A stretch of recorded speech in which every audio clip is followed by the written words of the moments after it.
All right, so now what we're gonna do is we're gonna trim this front grille because it's got a lot of these pieces overhanging that used to go back, like on a factory truck, they'll go back to the factory grille, and you got the hood latch and everything. And what we're trying to do on this is see how this is kind of angled back, or this line right here is about as far as we can go. So what we do is we just basically transfer that line to the top. We took a tape measure and measured back to the grill. It was like 2 inches right there, so we put a mark. It already marked our center line on here right in the middle, and basically it lines up with this center divider going through there, so it kind of looks off there, but there it's centered. Okay, we got that. We marked our 2 inches back here, made a mark. And so what we're gonna do is we're gonna go ahead and trim this off because we don't need this extra material.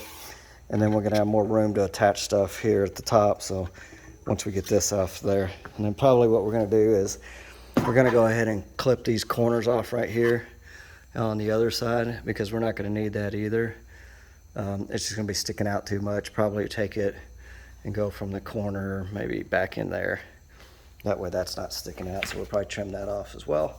We're just gonna take a cutoff wheel to do that. It's probably the easiest way so we don't end up breaking it, so because that's kind of fragile.